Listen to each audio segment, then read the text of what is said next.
माननीय दिग्विजय सिंह।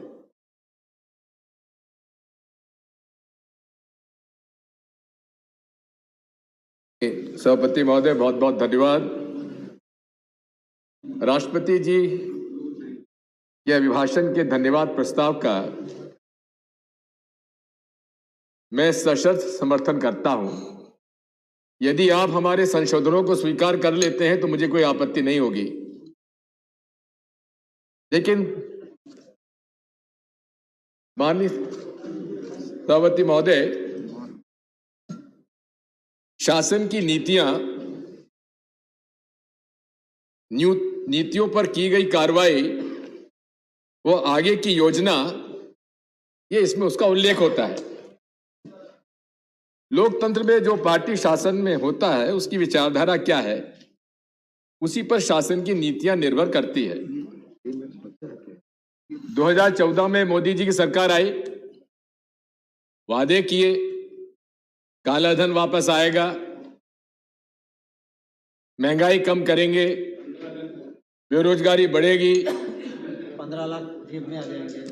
15 लाख का तो वो अमित शाह जी ने कह दिया जुमला था, तो जुमला मान लीजिए, लेकिन इनका तो उल्लेख आपने 2014, 2015, 2016 के राष्ट्रपति अभिभाषण के अंदर उसका उल्लेख किया है आपने, तो कौन सा आपने उसकी पूर्ति की है?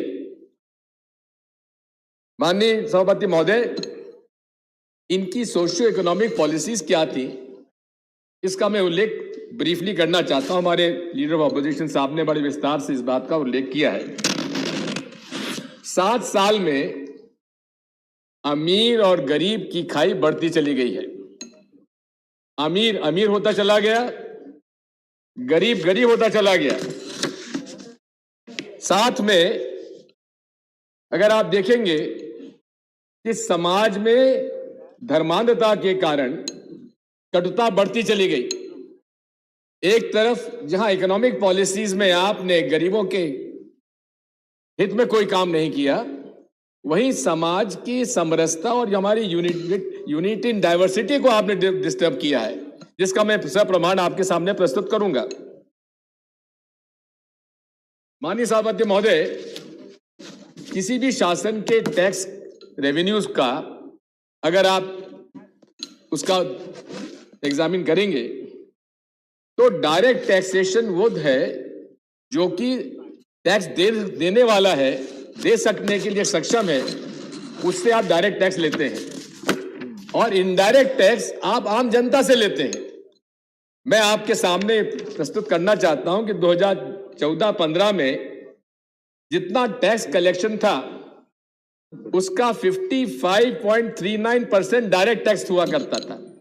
यानी कि यूपीए सरकार में हम अमीर लोगों से ज्यादा टैक्स लेते थे और आम जनता से 44.61% लेते थे। यानी कि 10.78% अमीर लोगों से ज्यादा लेते थे और गरीब लोगों से कम लेते थे।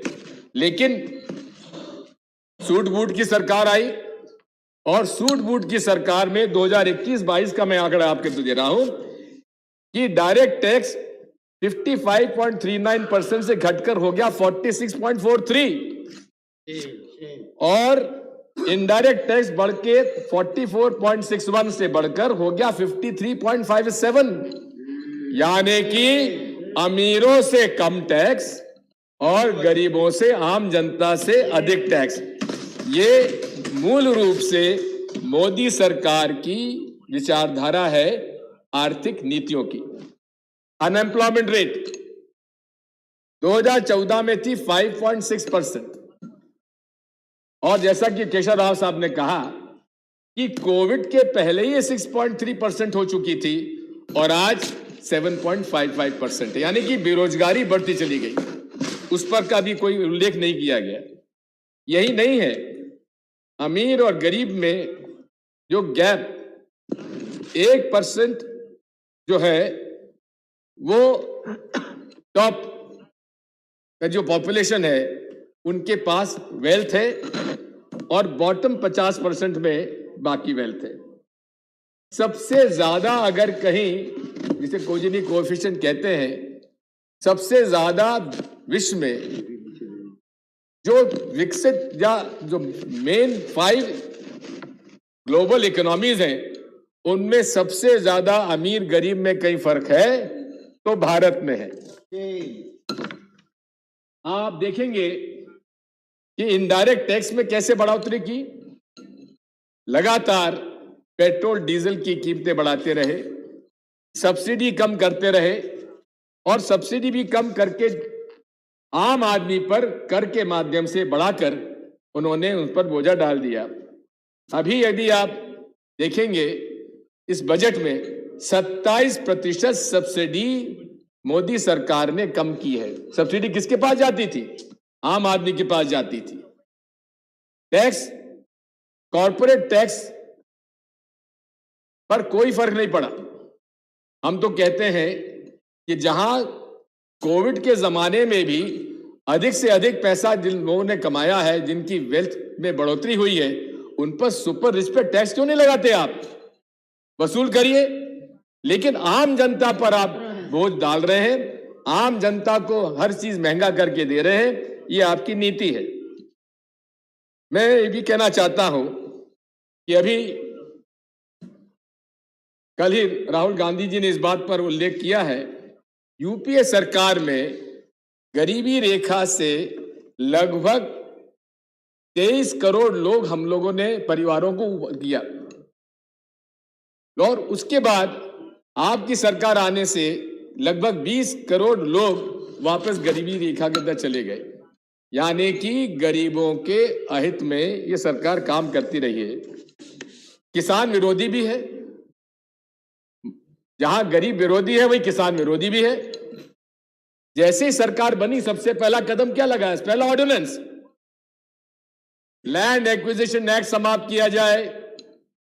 लेकिन ये भूल जाते हैं मोदी जी कि किसानों का संगठन और किसानों की शक्ति को वो अनदेखा कर देते हैं, और उन्होंने किसानों के शक्ति को ना समझते हुए लैंड एक्विजिशन एक्ट को खत्म करने का ऑर्डिनेंस लाए, लेकिन हम लोगों के विपक्ष की तरफ से विरोध होने के बाद उसको वापस लेना पड़ा। यही हालत जो किसान विरोधी 3 बिल आए, उन पर भी किसानों ने विरोध किया और अंतोगत्वा उनको वापस लेना पड़ा। किसानों की आमदनी दुगनी करने वाली बात रही, वो आपके सामने 2022 आ गया, इसका कहीं उल्लेख नहीं है। इसी प्रकार मजदूरों का भी 29 प्रो लेबर लॉस को समाप्त कर दिए, डिस्कशन होने नहीं दिया, और 4 लेबर कोड आप लाके आपने बिना ट्रेड यूनियंस के चर्चा के आपने मजदूरों का हक मार दिया, गरीब का हक मारा, किसान का हक मारा, मजदूर का हक मारा। इससे आपकी मनोवृत्ति समझ में आती है। संसदीय परंपराओं के विपरीत आपने काम किया है। जहां केंद्र सरकार की पॉलिसी है कि प्री लेजिस्लेटिव कंसल्टेशन की पॉलिसी के अंतर्गत कोई भी कानून आता है, उसके लिए पहले आपको स्टेक होल्डर से चर्चा करना चाहिए, यह पॉलिसी है, लेकिन आपने उसको लागू नहीं होने दिया। यदि वही किसान विरोधी बिल का प्री कंसल्टेशन पॉलिसी के अंतर्गत आप चर्चा कर लेते, और हम लोगों का तो प्रस्ताव क्या था, अमेंडमेंट क्या था?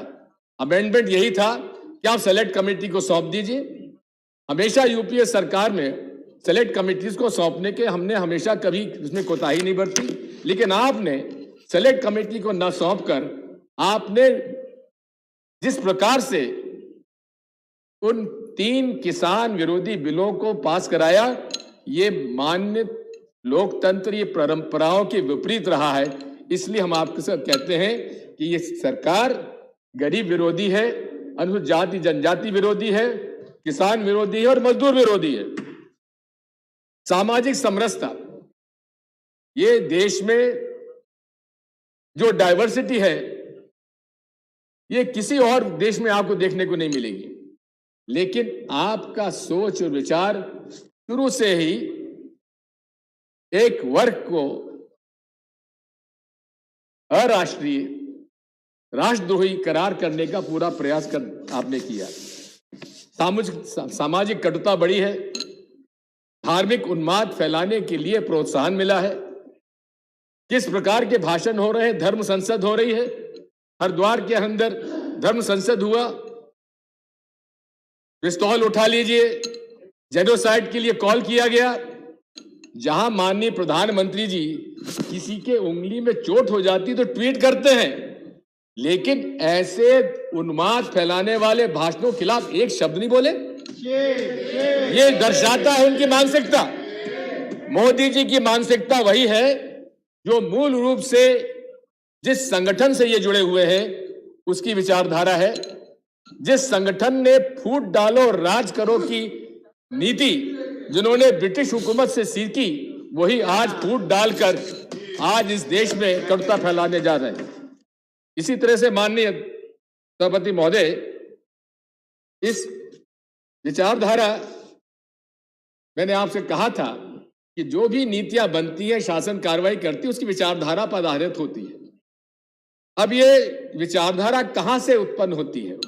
ये विचारधारा मूल रूप से उस संगठन की है जो पूरे तरीके से इस देश में वैमनस्यता और धर्मांधता फैला रहा है, जिसका लोकतंत्र में विश्वास नहीं, जिस विचारधारा की आप बात कर रहे हैं, जिसके आधार पर आप नीतियां बना रहे हैं, वो अपंजीकृत है, रजिस्टर्ड नहीं है, उसकी कोई सदस्यता नहीं है, उसका कोई अकाउंट नहीं है। उसने संविधान का विरोध किया, बाबा साहब अंबेडकर का विरोध किया। बाबा साहब अंबेडकर के आपने उदाहरण यहां पर दिया है फ्रेटर्निटी इक्वलिटी का, लेकिन ये संस्था, मैं उसका नाम नहीं लेना चाहता, ये संस्था के विचार पूरे तरीके से इस देश के संविधान और इस देश की लोकतांत्रिक जो मूल्य है उसके विपरीत है, क्योंकि इस संस्था को लोकतंत्र में विश्वास ही नहीं है। साथ ही में इस विचारधारा ने शुरू में ही कहा था मनुस्मृति का पालन होना नहीं किया गया है, इसलिए उन्होंने संविधान जलाया, संविधान का विरोध किया, तिरंगे को जलाया, भ्रम फैलाना चाहते हैं। अमृत महोत्सव की बात कर रहे हैं, लेकिन अमृत महोत्सव में आजादी की लड़ाई में भाग लेने वालों का उल्लेख तक आपने नहीं किया। ठीक है, आपको नफरत है, कांग्रेस से नफरत है, महात्मा गांधी से नफरत है, पंडित जवाहरलाल नेहरू, सरदार पटेल से भी नफरत हो सकती है, लेकिन शहीद भगत सिंह का नाम तो ले लेते। आप अशफाकुल्लाह जी का नाम तो ले लेते, आप चंद्रशेखर आजाद जी का नाम तो ले लेते, शायद उनसे भी आपको नफरत रही है। श्यामा प्रसाद मुखर्जी के बारे में कहते हैं कि उन्होंने कश्मीर के मामले में 370 में उन्होंने विरोध किया था। हाँ, विरोध किया था 1952 में, लेकिन जब 370 संविधान का अंग बना तब वो कैबिनेट के अंदर थे, कैबिनेट में उनका समर्थन था। इसलिए आप गलत कहते हैं कि article 370 was opposed by Mr. Shyama Prasad Mukherjee. He supported। आप समाप्त करें please, I'll take 2-3 minutes sir. समाप्त करें सर, ये फांसीवादी सोच है, और फांसीवादी सोच जो होती है, ये मूल रूप से उसका कार्य करने का तरीका होता है कि फला व्यक्ति और फला समूह ये हमारा दुश्मन है, और दुश्मन के खिलाफ जो होगा वो राष्ट्रभक्त है, और जो दुश्मन का समर्थक होगा वो राष्ट्रद्रोही है। और ये राष्ट्रद्रोही के मामले में ही अगर आप समझेंगे, देखेंगे माननीय, कि किस प्रकार भीमा कोरेगांव केस में, एक उदाहरण आपको देता हूं, भीमा कोरेगांव में किस प्रकार से ये षड्यंत्र रचा गया कि नरेंद्र मोदी जी की हत्या करने के लिए कुछ लोग इकट्ठे हुए, और 17 सोशल एक्टिविस्ट के खिलाफ उनके खिलाफ मुकदमे दायर किए गए, लेकिन 3.5 साल हो गए माननीय सभापति महोदय, आज तक चार्जशीट पेश नहीं की गई। ये नेशनल इन्वेस्टिगेटिव एजेंसी का एक काम करने का 2-3 minutes sir, 2-3 sir, please let me already 4 minute let me conclude sir, let me conclude. तो मैं आपसे कहना चाहता हूं कि आप इस सरकार के लिए जो आप पैरवी कर रहे हैं माननीय राष्ट्रपति महोदय, इसने हर लोकतंत्री मूल्यों का इन्होंने हनन किया है। लेकिन माननीय सभापति महोदय, जो व्यक्ति आज प्रधानमंत्री है उन्हीं पर से तो शासन की जिम्मेदारी होती है, और नरेंद्र मोदी जी का काम करने का तरीका आप देख रहे हैं कि वे नाटक नौटंकी में माहिर हैं। यहाँ पर सबसे चुनकर आए sir, I am not yielding ना आए तो सदन पे आके उनके Not yielding. सदन पे आके आपने सीडीओ को दंडवत किया, संविधान को आपने नतमस्तक हुए, लेकिन आपने conclude अब, समय खत्म हो गया। 2 मिनट्स नहीं, please, खत्म, sir only sir already 5 minutes you से have taken. Please. मेरा आपसे अनुरोध है कि माननीय मंत्री जी यहाँ पर विराजमान है, एक हमारी तरफ से हाथ जोड़कर माननीय प्रधानमंत्री जी को सलाह दीजिएगा कि थोड़ा बहुत सलाह हम लोगों की भी मान लिया करें, क्योंकि ये प्रजातंत्री व्यवस्था में जब तक आप सलाह मशवरे से काम नहीं करेंगे एक तंत्र राज नहीं चल सकता। इसलिए मैं आपसे कहता हूं, आप सबसे अनुरोध करता हूं कि हमारे सुनिए माननीय अध्यक्ष सभापति महोदय, ये बड़ा जरूरी है, आपसे अनुरोध करना चाहता हूं कि पूरे तरीके से ये सिंगल मैन कैबिनेट है, और जैसा कि कहा गया है कि निंदक नीरे राखिए, ये निंदक है हम लोग, निंदक नीरे राखिए आंगन कुटे चबाए। अगर हम लोगों की बात और सलाह मानेंगे तो आप गलती नहीं करेंगे, लेकिन अगर आप सलाह हमारी नहीं मानेंगे तो जिस तरह से गलतियां आप करते चले आ रहे हैं, इस देश को बर्बाद कर रहे हैं, इसकी आगे का नुकसान होने वाला है। धन्यवाद। पॉइंट ऑफ ऑर्डर पे थे, प्लीज कुछ पॉइंट ऑफ ऑर्डर।